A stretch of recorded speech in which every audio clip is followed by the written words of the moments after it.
as you get into the corporate world, you find that you might get a salary and maybe 40% is just going to taxes. Same thing, you might be in a business and you find maybe 40% of your money you're getting is going to taxes.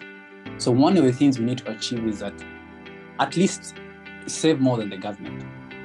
Life gets in a place to realize that everything takes time. Yeah. So I feel like when they say 3 years of experience, number one is that we should never be worried about applying, because the major important thing is you getting into that room and presenting yourself. No one should ever lie to you that there is no sacrifice. You will never be in a place where you know that everything is in check. Your greatest lesson will come from the mistakes that you've made at the end of the day. So our guest today is none other than Ignatious Chirunga. He is a banker and an entrepreneur, and I'm excited to have him here for Made in Uganda. Have you always known that this would be the career path you take, or has your dream evolved with time? And maybe just something to stick to and say, number one is that when I was younger, I would say I didn't really know what I wanted to do, to be honest. And I'll not lie. All I knew is that I wanted to live a good life. I wanted to be able to provide for myself and people around me. And almost everything I was doing was around that. So at first it wasn't clear. But as I grew older, as I discovered what I wanted to do as well, and I realized that at the end of the day, things keep changing. I mean, I started out having a computing background, so I did a bit of risk management, cyber risk as well. I got an internship opportunity, which I had never thought of being employed in my life, because I come from an entrepreneurship family, so I'd always thought my life to be around entrepreneurship. I still do that as well, but I got that opportunity and I fell in love with the work there and I liked it.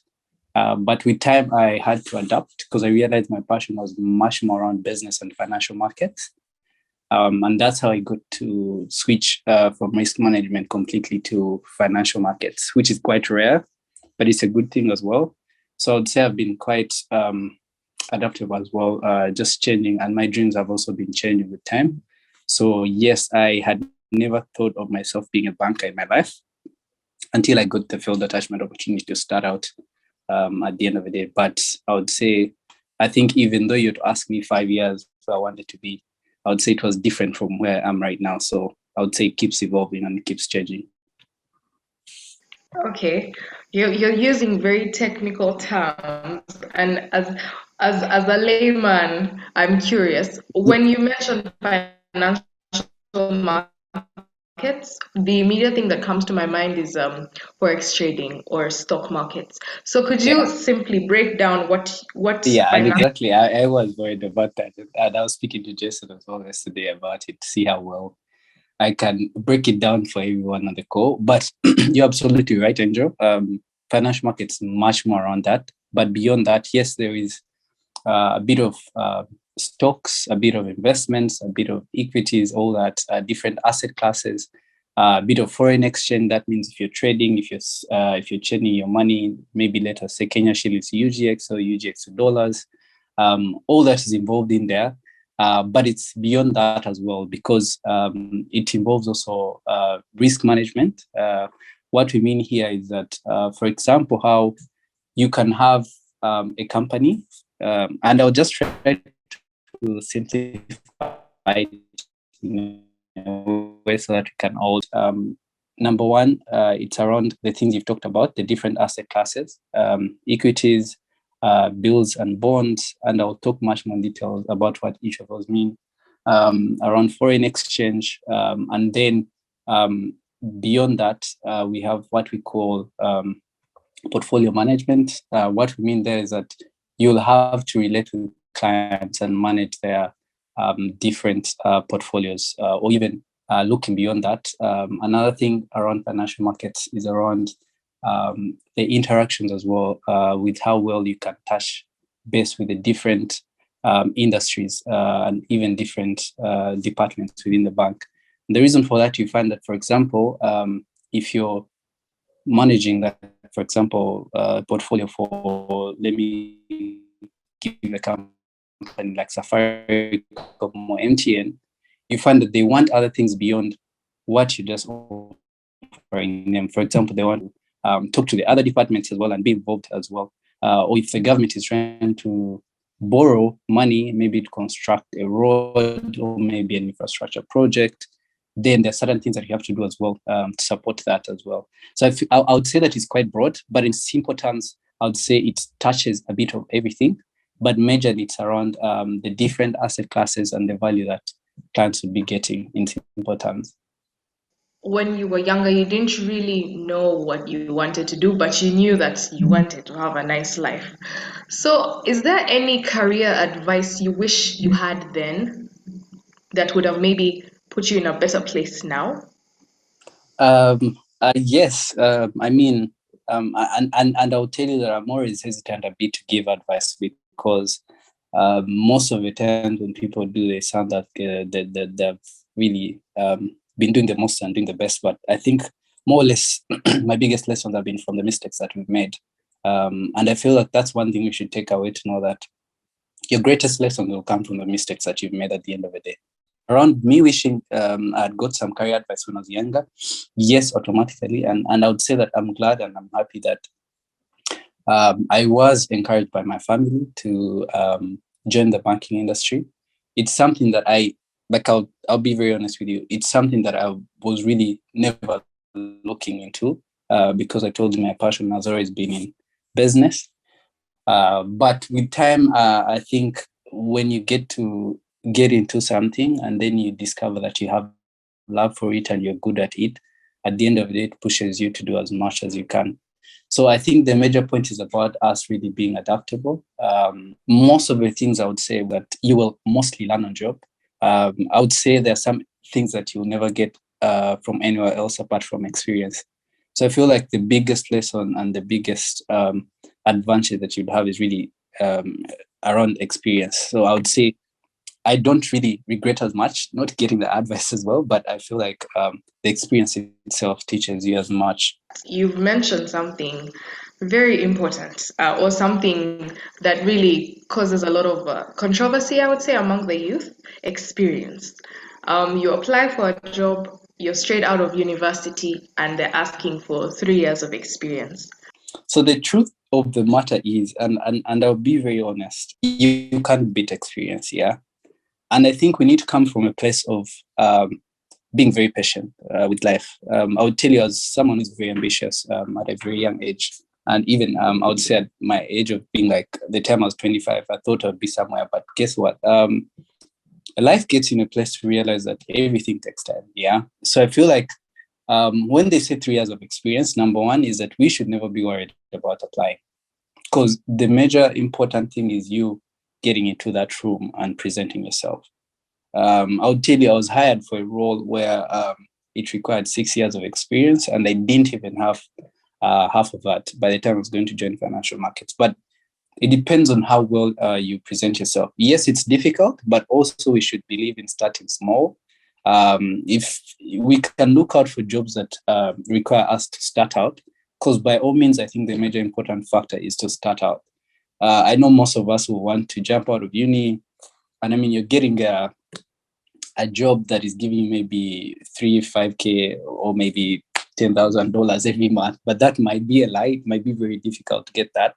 So we should know that we should at least, and I'm not saying we should settle for less, but I think we should at least manage our expectations to know that, listen, I'll start somewhere, and we should be okay with starting somewhere. Because maybe to give a bit brief of my career journey, is that I started out as an intern just when I was still in uni, and I'll be straightforward. That time, the facilitation we had was around, I think, if I'm not mistaken, like around 500,000 or 700,000 Ugandan shillings that time. I mean, for uni, still, I mean, it was little, but still, I was okay with it.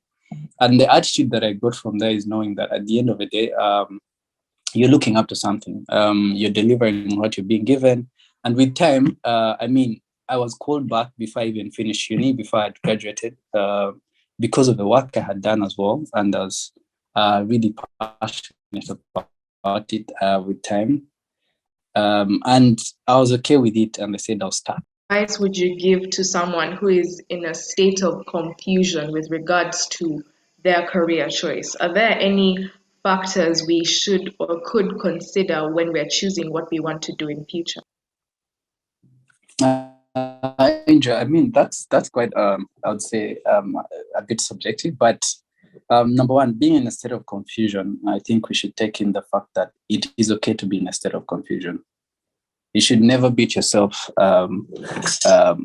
over you being in a state of confusion in any one day. I mean, for a fact, that should even inspire you a lot to know that, I mean, you're thinking about something and you're trying to do something about it. So being in a state of confusion, yes, that's very okay. You should never beat yourself about it. You being conflicted, I think, gives you an opportunity, number one, to identify exactly what you really want. Because what that will give you is that it will give you an opportunity to sit down and evaluate. And it's something that you have to do. Yeah, so this is my last question because we're going into the Q&A. I want the audience to interact with you. I know there's so many questions. Someone's hand was already up. So my last question to you, Ignatius, would be, where do you see Uganda in the next 30 years? Or even better, where do you hope to see Uganda in the next 30 years with more people? I would really say that just the plain simple answer, I would say, in a much better place than where we are right now. As you get into the corporate world, you find that you might get a salary and maybe 40% is just going to taxes. Same thing, you might be in a business and you find maybe 40% of your money you're getting is going to taxes. So one of the things we need to achieve is that at least save more than the government. Achieve and aim at saving 40% above the 40% that is being taken away from you. So we need, number one, to live within our means. That's very important. Save as much as you can. Save 40% of what the government is taking, maybe to build the economy, to build the larger part of the country.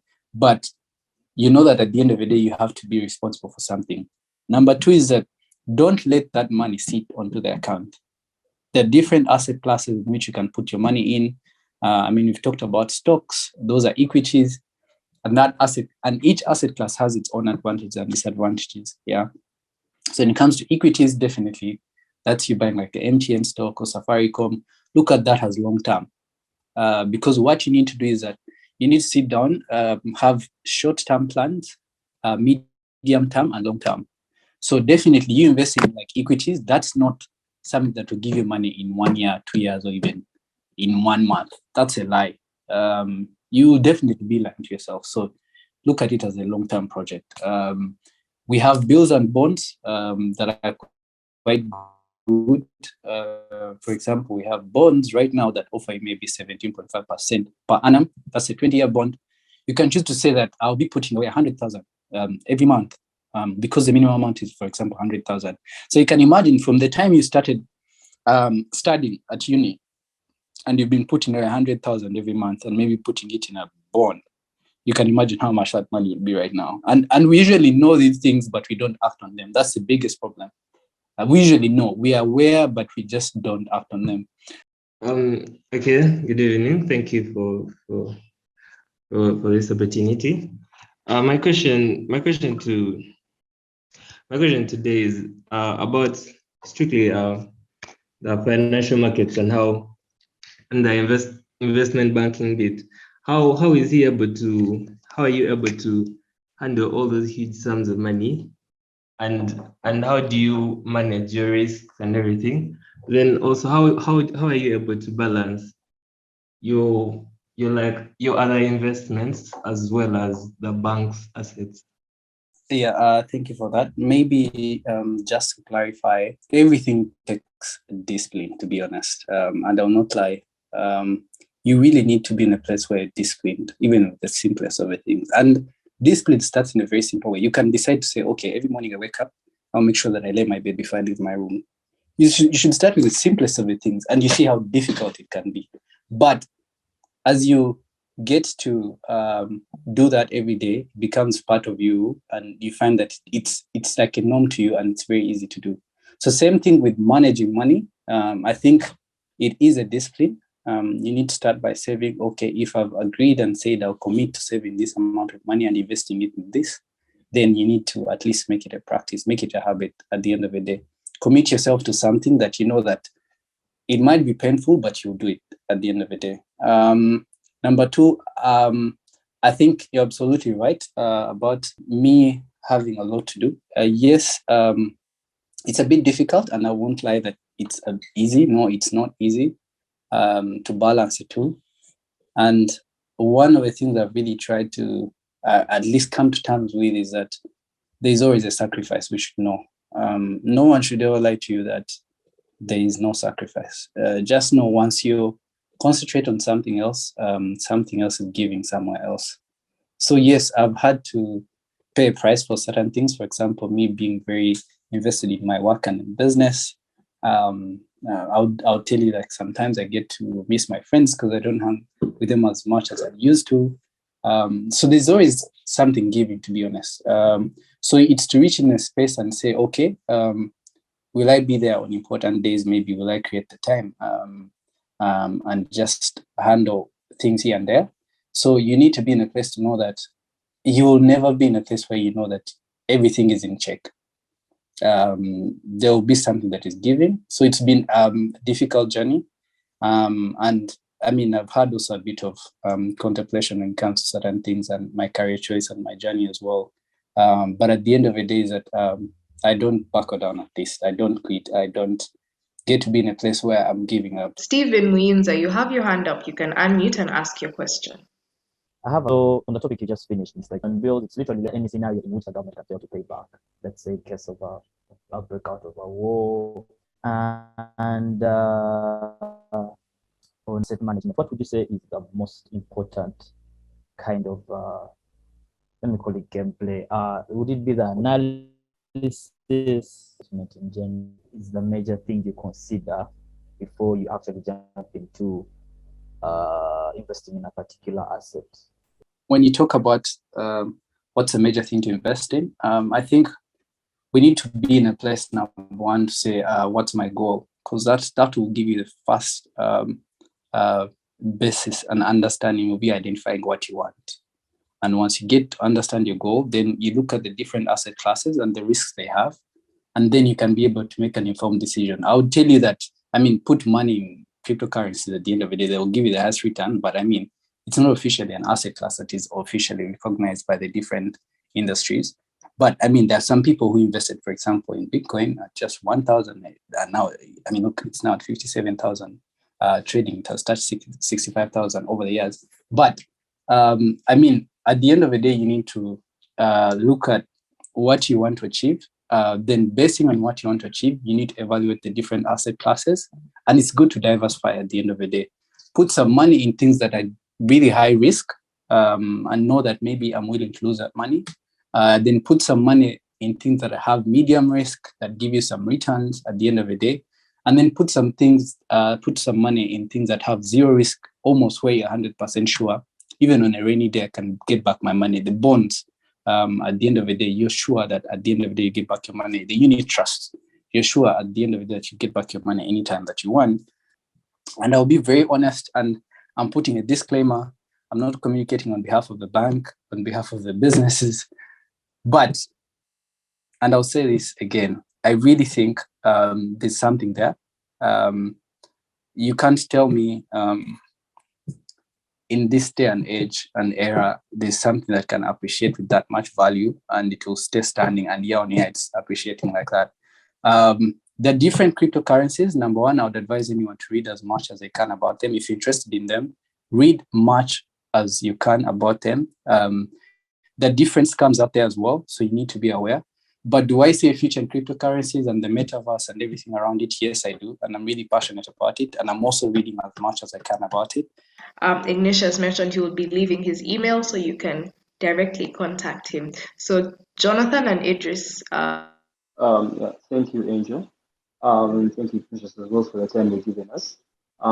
Mike, I have two questions. The first one is, okay, let's introduce myself first. My name is Jonathan. I'm a second-year student of financial engineering. Oh yeah, my first question was, Where exactly do you work? Like where you placed career-wise? I saw you're an entrepreneur and an investment banker, so I'd like to know where exactly you work. Then secondly, I want to know, I want to get your view on the outlook of the market, like short-term and long-term, given things like the global supply chain problem, the rising inflation rates, and all those other things that are generally happening in the world, in the global economy. Thanks for that. And maybe I should just clarify. Yes, I'm an investment banker. I manage money markets for Stanbic Bank. It's part of Standard Bank Group in the whole of Africa. So in Kenya, you might find that in different countries, they have different names, maybe Standard Bank, where Standard is not before. But yes, so I sit at the head office at Crescent Towers.